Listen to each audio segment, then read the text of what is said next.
Hello, everyone. Thank you for joining us here on CBS News. I'm Nancy Chen. And I'm Elaine Quijano. The world is reacting to the loss of Queen Elizabeth II. The Queen died yesterday at her home in Scotland with family members at her side. Her Majesty was the longest-running monarch in British history, reigning for 70 years. The United Kingdom is now in an official mourning period and will follow a detailed process leading up to her funeral. King Charles III arrived at Buckingham Palace this morning and greeted some of the thousands of people who had gathered there to mourn his mother. He received condolences, messages of support, and chants of God Save the King. He also spoke for the first time as the new monarch.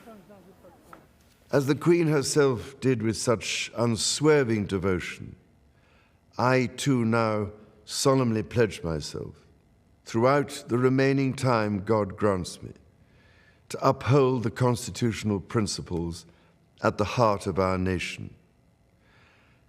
And wherever you may live in the United Kingdom or in the realms and territories across the world, and whatever may be your background or beliefs, I shall endeavor to serve you with loyalty, respect, and love, as I have throughout my life.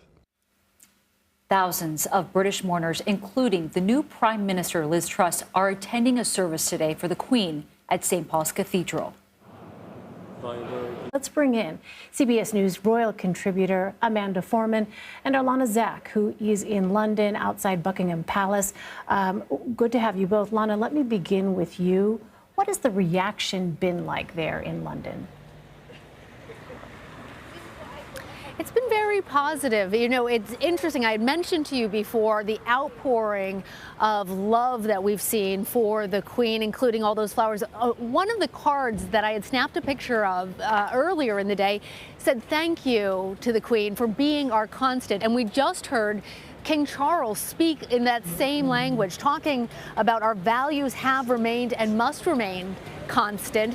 He also, I think, in so many ways hearkened to what folks here have told me that they loved about the Queen. In fact, he says that he was brought up to cherish a sense of duty to others. We heard over and over again how he made that parallel between what I have heard from so many people here about what they loved about Queen Elizabeth to what he hopes to bring to the monarchy.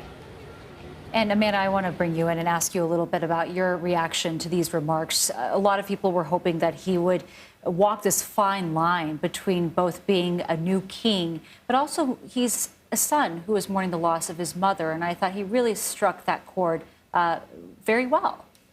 Yes, he really did, Nancy. He like the Queen had done during her broadcasts, used the word I a lot. I feel this, and I know you share this with me. And that was a signature way of talking that the royal family and the Queen in particular really mastered. And he did the same thing. So I think he, to say, use an American phrase, hit it out of the ballpark in this particular speech. And people will see that he's offering continuity, which is very important. This was not the speech could have been one that his mother could have given at any other time, but it was also very necessary because people are mourning, and he needed to show that he owned that grief with them. And Lana, we're seeing now what took place earlier today, that moment that I know you saw outside Buckingham Palace, which was a bit unexpected, where King Charles III actually got out and began shaking the hands of and receiving the embraces of those mourners who had gathered there. Describe for us what that was like for people who, may not have seen this video before and may not realize, this was not something that was planned. Right, we expected him to come to Buckingham Palace. We knew he was on his way back to London, but it was still a surprise, certainly to the public who had gathered there, not expecting to have an audience with the king. The moment that his vehicle pulled up and he got out of the car and you could see him being embraced by the public, there was audible cheers. People started all moving en masse to his location. And it was really a very powerful moment because not only did the sun burst forth, which we, as you can see, haven't had much of today, but how approachable he was. Remember, this is a time when the Queen just a little bit ago had spoken about her belief that one day we would be with friends again, we would greet each other again. Because of the pandemic, people had been isolated. She certainly had been isolated. And here was King Charles, his first time as king there at Buckingham Palace, embracing and being embraced by his public, even receiving kisses on his hands and one on his cheek as well. But Amanda, let me ask you a bit about, there's a bit of that service just a short time ago. This notion of connecting with the British people in a way that there are such high expectations for, given how beloved the Queen was. Talk to us about what you heard in the King's remarks that seemed to send a very clear signal about the direction he plans to take the monarchy. I heard him talk about the British in a different way, talking about many cultures and a people of many faiths. What did you hear in that speech? Yes, I heard that too, that he was determined to lay out exactly what is the monarchy for, that this will have been the unspoken question that he knows would have been asked, new king, new era. What does the monarchy do and why do we have one? And so he laid it out. First of all, he showed that the monarchy is there to rise above politics, to be a figurehead, to be a focus in times of joy, in times of sadness, and to be completely apolitical and non-partisan, number one. And number two, he said that the role of Prince William and Princess Wales is to help the marginalized, to bring the focus to those who are less privileged, bring it into the center, and to help them. So now we know what the monarchy is for. It's been an especially important note to mention, too, because it has not been smooth sailing for the monarchy and the royal family these past few years, especially. And there's been a lot of questions about what is the future of the royal family in the UK and the world. And so it seemed like he was addressing parts of that conversation right there, too. Which is an extremely important conversation. Britain's role in the world has been sometimes for the good and sometimes for the bad. And it has a colonial past, an imperial past that it has to answer to. And while it can be difficult politically for governments to do that, the monarchy, and the Queen in particular, was able to address it head on. And she began that conversation in 2011 when she went to Ireland and addressed that difficult past. And it completely changed relations with that country. And we will now see more of that kind of conversation with the rest of the Commonwealth. Lana, what is the scene like now where you are? I know, obviously, nightfall is approaching quickly, but talk to me a little bit about the kinds of sentiments you're seeing expressed in, written form, in the flowers, I imagine, that are being left there, and what it is that people are saying at this moment.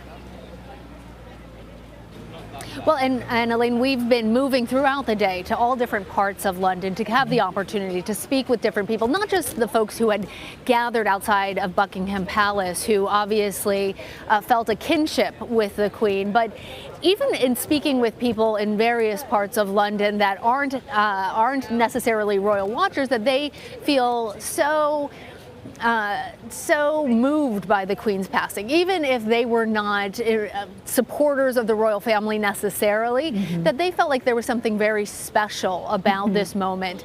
The other thing that I just wanted to say that was so interesting too about his speech was in talking about the concept of family, the royal family.